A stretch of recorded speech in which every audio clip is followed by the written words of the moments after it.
네네. 제가 이런 자리 처음이라서요. 네. 네, 먼저 성도님들에게 제가 고백할 게 하나 있습니다. 드릴 말씀이 있는데, 저는 사역을 시작할 때 먼저 이런 어른 설교를 안 하겠다고 다짐을 하고 시작하였는데 네, 어쩌다 보니 이 자리에 서게 되었고요. 그리고 많은 청소년 사역자들이 하는 말이 아이들 설교는 짧고 굵어야 된다고 해서 15분 이상 늘어지는 설교는 절대 안 된다 해서 항상 짧게만 준비하였는데, 저는 나름 이렇게 길게 최초로 준비를 하였는데 또 불구하고 목사님한테 저번 주에 물어보니까 짧다 그러시더라고요. 네, 네. 그래서 네. 근데 성도님들은 짧은 게 좋을 거니까, 네, 네. 그럼 같이 말씀을 나눠보고자 합니다. 오늘은 사순절 첫째 주일입니다. 사순절은 하나님이신 예수님이 이 땅에 오셔서 나를 위하여 제 짐을 감당하신 것을 생각하는 날입니다. 바꾸어서 말하면 우리가 얼마나 소중한 존재인지를 되새기는 날이기도 합니다. 하나님은 무엇을 잘해야 귀하고 소중하게 생각하는 타락한 세상의 기준이 아닌 그저 하나님의 자녀라는 존재만으로 우리를 귀하게 생각하시는 하나님의 마음을 전하고 싶어 하십니다. 그러므로 이번 한 주간은 남이 보는 학력과 재산, 외모 등으로 평가하는 내 자신이 아닌 오직 하나님이 보시는 나를 회복하기를 바랍니다. 사람들보다는 하나님에게 내 자신이 얼마나 소중한 존재인지를 늘 인식하고 한 주를 살아가기를 축복합니다. 오늘 본문 말씀은 예수님의 사역을 시작을 알리는 말씀입니다. 메시아를 기다리는 당시 유대인들에게 하나님은 자신의 언약을 예수님을 통해 계시하였습니다. 성경에서는 여러 하나님의 언약들이 몇 가지가 나오는데, 오늘 같이 나누고 싶은 언약은 바로 무지개 언약과 십자가의 언약을 함께 나누어 보고자 합니다. 비가 오다가 제가 질문 하나 하겠습니다. 비가 오다가 햇빛이 강하게 내리쬐면 하늘에 무엇이 생기는지 아시나요? 네. 네, 바로 이렇게 나올 줄 몰랐는데 바로 무지개입니다. 네. 네, 이 무지개에 대해서는 각 나라마다 해석이 다른데, 특히 그리스 같은 경우에는 여신 이리스라는 여신이 하늘에서 내려올 때 타고 내려오는 길이 바로 무지개라고 생각하였다고 합니다. 그래서 이렇게 비가 내리는 무지개가 뜨면 하늘의 신들이 이 땅에 공지사항을 알리기 위해 이리스 여신을 보내는 중이라고 생각하였다고 합니다. 그렇다면 그리스 사람들은 그렇게 생각을 하였는데, 우리 그리스도인들은 무엇이 떠오를까요? 네, 맞습니다. 감사합니다. 네. 바로 노아의 방주입니다. 그 이유는 하나님께서는 이 세상을 창조하시고 이 창조하신 인간들이 점점 죄악 속으로 살아가기 시작할 때 온 세상이 죄악으로 가득 차버린 시간이 있었습니다. 그래서 하나님께서는 이 사랑스러운 우리 인간을 멸망시키려고 물로써 세상을 심판하게 되십니다. 그 첫 번째가 바로 무지개와 십자가입니다. 물로 세상을 심판한다는 의미는 그간 자기가 만들어놓던 이 세상을 모두 없애버리고 다시 새롭게 시작한다는 의미를 담고 있습니다.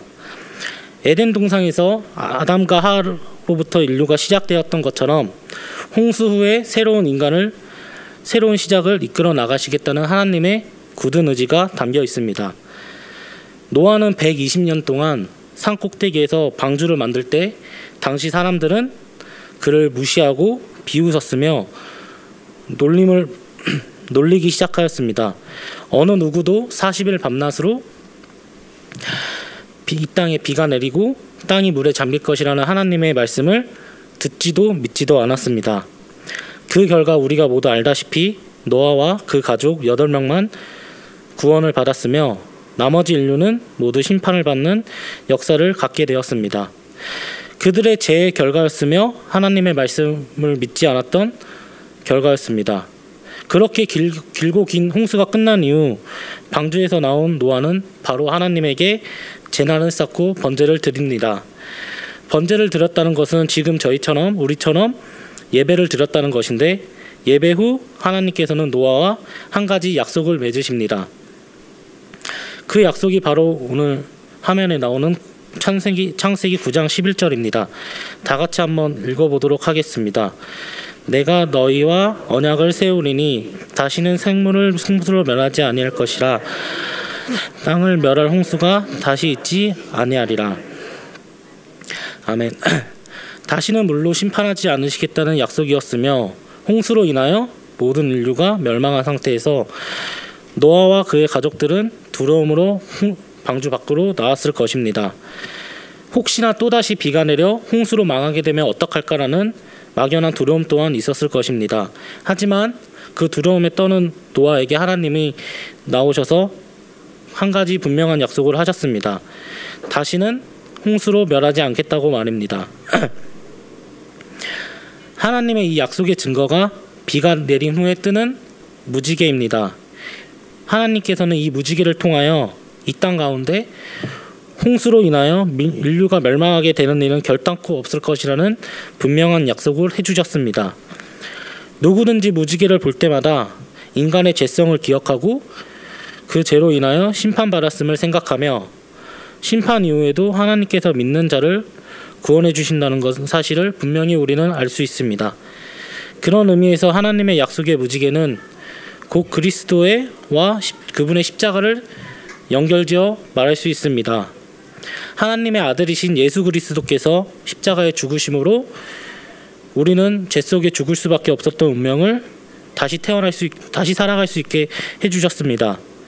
누구든지 그분을 바라보고 믿는 자는 구원에 이를 수 있게 되었습니다. 예수의 십자가를 바라볼 때마다 우리는 우리의 죄를 생각하게 되고 죽음을 기억하게 됩니다.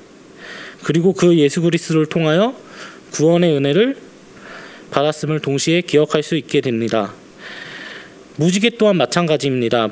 하나님의 약속의 무지개를 볼 때마다 인간에 대하여 그리고 심판에 대하여 구원에 대하여 생각하게 되며 무엇보다 우리 주 예수 그리스도에 대하여 생각하고 감사할 수 있기를 바랍니다.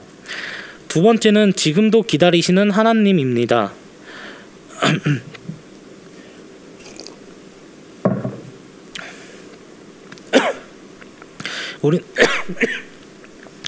우리는 우리의 삶 속에서 배우자가 나타나기를 기다리고 기도 응답이 오기를 기다리며 반항적인 자녀들이 철들기를 기다리고 건강이 나아지기를 소망하며 바랍니다. 그리고 경제적인 압박에서도 하루빨리 벗어나기를 기다립니다. 이런 기다린다는 것은 우리를 위한 하나님의 계획의 일부입니다. 하나님의 때를 기다리는 것은 인내이며 우리는 그 기다림을 통해 인내를 배우게 됩니다. 믿음의 영웅들을 보면 잘 기다린 사람들로 가득 차 있습니다. 우선 금방 말씀드린 노아는 방주를 만들며 120년 동안 기다렸으며 다윗 왕은 기름 붓고 사울을 피해 여러 날들을 도망쳐 다녔으며 모세 또한 이스라엘 백성을 애굽에서 이끌어내기에 앞서 광야에서 40년 기다렸으며 다시 이스라엘 백성들과 광야에서 40년을 방황하며 지냈습니다. 하나님 역시 이 세상의 죄를 대속할 예수 그리스도를 보내시기 위해 때가 찰 때까지 기다리셨습니다. 이렇게 기다린다는 것은 하나님의 계획의 일부였으며 인내를 요구하는 것이었습니다. 하나님께서 보여주신 무지개 언약에 대해서도 기다림에 대해 말씀하고 계십니다. 베드로는 이 하나님의 기다림을 대해 예수 그리스도와 연결하여 설명하고 있습니다. 베드로전서 3장 20절에는 이렇게 기록되어 있습니다. 제가 읽겠습니다. 그들은 전에 노아의 날 방주를 준비할 동안 하나님이 오래 참고 기다리실 때에 복종하지 아니하던 자들이라. 방주에서 물로 말미암아 구원을 얻은 자가 몇 명뿐이니 겨우 8명뿐이라. 아멘. 노아가 방주를 만드는 동안에 하나님께서는 120년 동안 참고 기다리셨습니다. 당장 물로써 심판할 수 있었지만 노아와 그의 가족들이 방주를 준비하지 못하였기에 방주가 완성될 때까지 참으셨습니다. 그리고 마침내 120년 만에 방주가 완성되었을 때 믿음을 가진 노아와 그의 가족들은 방주에 올라 구원을 얻을 수 있었습니다. 이 방주를 만드는 동안에 이 120년 동안 기간 동안 사람들은 회개하고 돌아올 기회가 충분히 있었지만 그들은 결코 돌아오지 않았습니다. 결국 돌아오지 않은 사람들에게는 하나님의 심판이 선포되었고 산꼭대기에서 만들던 노아의 방주가 완성되므로 그의 가족들만 구원에 이르게 되었습니다. 노아 시대 사람들은 하나님의 심판이 다가오고 있음을 눈으로 보면서도 당시의 사람들은 여전히 하나님께 돌아오지 않았으며 예수님 또한 오늘 본문 15절처럼 다시 선포하고 계십니다. 다 같이 읽어보도록 하겠습니다. 이르시되 때가 찼고 하나님의 나라가 가까이 왔으니 회개하고 복음을 믿으라 하시더라. 홍수 후 새로운 사람들이 생겼지만 여전히 죄악 속에서 하나님을 저버리고 살게 됩니다. 여전히 돌아오지 않는 사람들에게는 예수님께서 회개하고 돌아오고 선포하고 계십니다. 우리는 성경을 통해 알 수 있듯이 하나님을 거역하고 불순종한 이들에게는 하나님의 심판반이 있을 것을 알고 있습니다. 하지만 주 예수 그리스도를 통해 그분의 십자가 사랑을 확신하는 이들에게는 홍수의 심판 가운데 방주의 구원이 주어지게 됩니다. 노아의 시대에서나 예수님이 사역을 시작하시던 시대에서나 그리고 지금까지도 하나님께서는 여전히 우리를 깊이 참고 기다리시며 온 인류가 하나님께 돌아오기를 바라고 계십니다. 사순절 첫째 주일을 맞이하여 이번 한 주간 살아가면서 나를 길이 참으시고 기다리시는 하나님의 인내를 본마다 나도 다른 이들에게 참고 기다리며 그들이 하루속히 돌아오기를 기도하는 경건의 삶을 살아갈 수 있기를 바랍니다. 셋째로 예수님을 통하여 구원을 완성하였습니다. 노아의 시대에 비가 40일 밤낮으로 쏟아졌으며 마가복음에서는 역시 예수님이 40일 동안 광야에서 금식하고 기도하셨습니다. 우리 주님께서는 광야에 계실 동안 사탄이 함께 있었고 들짐승이 함께 있었으며 또한 천사들이 예수님을 수종들었다고 합니다. 오늘 본문 말씀 13절을 보며 광야에서 40일을 계시면서 사탄에게 시험을 받으시며 들짐승과 함께 계시니 천사들이 수종들더라라고 적혀 있습니다. 우리 주님은 본격적인 사역을 시작하기에 앞서 금식하시며 기도하셨고 사탄에게 시험을 받으셨습니다. 그리고 이 시험에서 승리하심은 장차 십자가에서 죽으셨다가 3일 만에 부활하심으로써 사탄과 죽음의 권세를 완전히 깨뜨리실 것임을 미리 보여주는 승리의 서막이었습니다. 복음을 전하시며 각종 병자들을 고치심으로 질병을 낫게 하셨으며 귀신들을 멀리 쫓아내었으며 심지어 죽은 사람까지도 살아내셨습니다. 소외되고 답답해하는 이들에게 예수님은 하나님의 복음으로 위로를 전해 주셨으며 그때까지도 세상에 가득 차 있던 질병과 귀신들의 속삭임 그리고 죽음에 대한 두려움들을 예수 그리스도 앞에서 모두 사라지고 회복되기 시작하였습니다. 이와 같이 회복의 역사는 하나님께서 사랑하시고 기뻐하시는 독생자 예수 그리스도로부터 시작되었습니다. 그리고 지금도 이 모든 문제들은 오직 예수 그리스도를 통하여 모든 회복이 일어나고 있음을 우리는 알고 있습니다.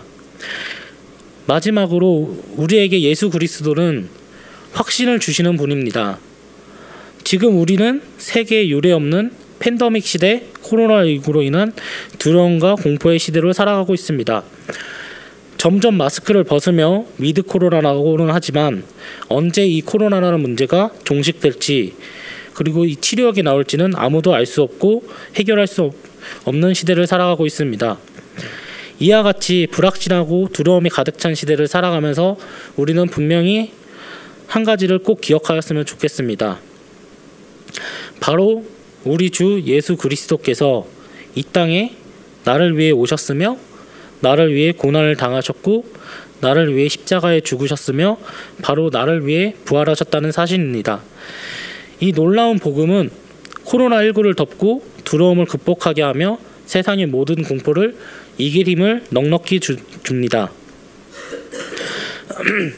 또다시 시작될지 모른다는 홍수에 대한 공포에 대해 하나님께서는 무지개 언약을 통하여 다시는 물로 심판하지 않을 것이라는 확신을 주셨습니다.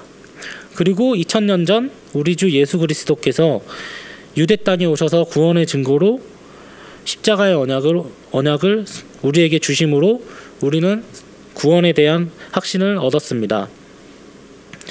지금을 살아가는 우리는 이번 사순절 기간 동안 하나님의 무지개 언약에 대해 묵상하며 우리 주님의 십자가의 언약에 대해 생각해보는 시간으로 만들어 나가길 바랍니다.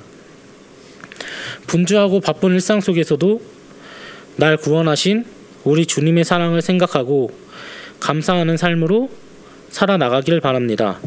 무엇보다 내게 베풀어 주신 사랑을 기억하며 나도 무지개 언약과 십자가 언약을 생각하며 서로를 용서하고 이번 사순절 기간을 만들어 나가기를 바랍니다. 그때 비로소 우리는 주님의 성품에 한 걸음 더 가까워질 것입니다.